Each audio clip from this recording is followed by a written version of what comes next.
Alors nous avons passé 3 jours ici à Saguenay-la-Réunion chez Erika Barèche, la maire, et aussi mon amie, première vice-présidente de l'UNCAS, ancienne ministre des Outre-mer. Il nous a semblé totalement légitime de venir passer ces 3 jours ici chez elle, parce qu'elle a cette expertise comme ancienne ministre des Outre-mer de ce qui se passe dans nos territoires, de manière à pouvoir traiter des sujets qui certes peuvent être identiques d'un territoire à l'autre, mais la réponse ne peut pas être modulée de la même manière. Je dis souvent, la question du vieillissement à la Martinique n'est pas la même qu'à La Réunion, même si elle existe dans les deux territoires, etc. Donc nous, ce que nous avons voulu faire pendant ces 3 jours, c'est d'abord réunir 3 océans et l'Hexagone. Ça, c'était quelque chose d'extrêmement important.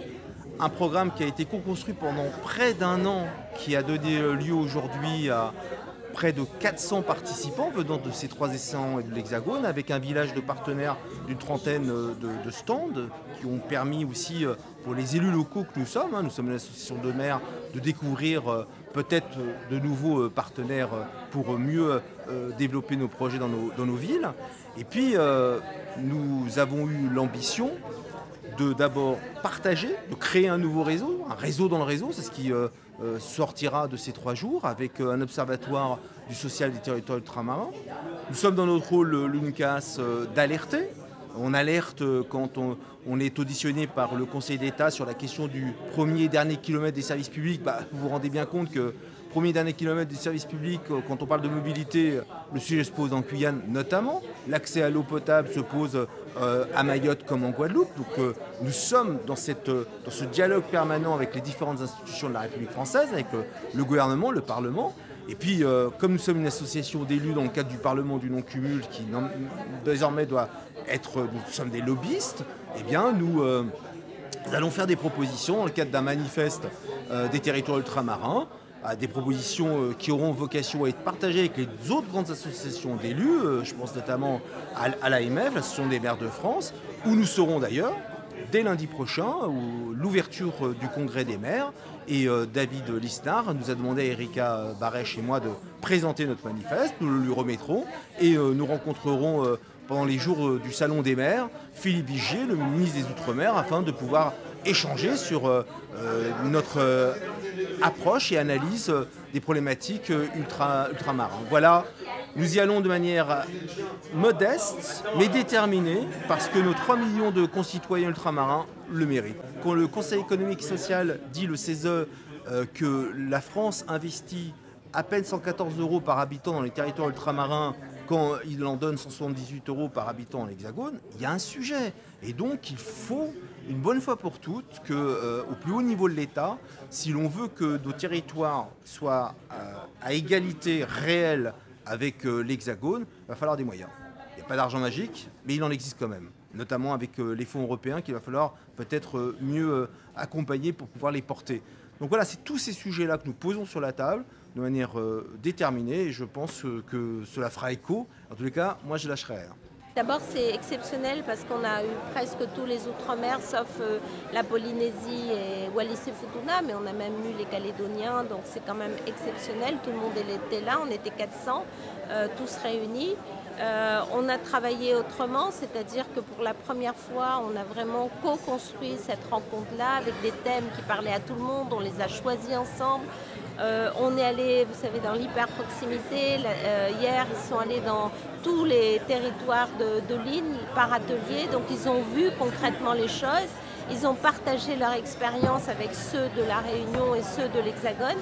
La révolution aussi, entre guillemets, pour nous, c'est que là, on a expliqué et embarqué aussi les vice-présidents de l'UNCAS sur c'est quoi les Outre-mer. Ils ont découvert qu'on avait les mêmes problèmes, sauf que nous, c'était multiplié par 10 des fois. Et donc, ils ont été très convaincus de la nécessité pour nous de nous battre, d'avoir les moyens de nos politiques publiques. Ils ont été convaincus par le fait que dans les Outre-mer, on se débrouille. On se débrouille avec ce qu'on a. Alors c'est pas évident, mais on fait de l'action sociale sans attendre et sans quémander aussi les choses.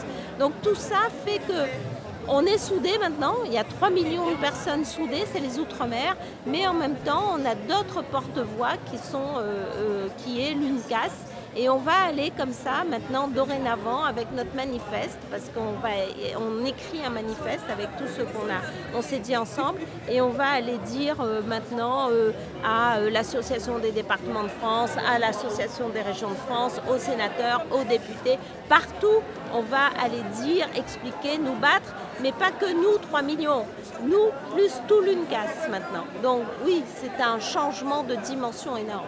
Mayotte et la Guyane, c'est assez incroyable. Vous avez la Guyane qui est plutôt continentale, qui est département depuis 1946, et vous avez Mayotte qui est une île avec une départementalisation qu'ils ont depuis 2011, donc ils sont tout jeunes. Et pourtant, ces deux territoires se ressemblent beaucoup. Ces deux territoires se ressemblent beaucoup par rapport au sujet d'immigration, de l'isolement, de la pauvreté et de la densité de ce qu'ils vivent. Donc ça nous apprend aussi qu'il faut regarder les territoires pas que par bassin, mais quelquefois des ressemblances. On a beaucoup parlé de Mayotte parce qu'aucun territoire de France ne ressemble à Mayotte, aucun. Eux, ils se ressemblent un peu avec la Guyane, mais voilà. Et donc, face à cette immensité de misère et de difficultés, les enjeux sont particuliers. Et donc, on ne sera pas de trop d'être tous les hexagonaux, tous les ultramarins ensemble pour aussi défendre Mayotte. Aujourd'hui, on nous dit qu'il y aura moins de chantiers d'insertion. Comment on fait de l'insertion alors, si on n'a pas de chantier d'insertion? Comment fait-on pour ramener des gens qui ne sont pas allés travailler depuis 10 ans, qui n'ont plus se réveiller le matin, etc. Tout ça, ce sont des difficultés. Et les ACI, c'est un moyen de les amener dans un premier pas. On les prépare pour que peut-être demain, ils puissent avoir un PEC et puis qu'après, ils peuvent aller travailler. Mais vous savez, le parcours est immense et on nous enlève un outil du parcours, l'ACI. C'est une catastrophe. Et on nous enlève à nous à La Réunion. Mais hier, une collègue me disait qu'à Mayotte, on enlève les ACI. Mais comment c'est possible? On fait tout à l'envers. Et donc, voilà, je le disais, ça n'est pas possible. Il faut se battre pour qu'on ait des moyens sur nos ACI. Prochaine étape, Paris, lundi. Salon des maires, donc où on va emmener notre manifeste. Les films que vous avez vus, on va les diffuser à Paris aussi. Et on a quelques rendez-vous ministériels.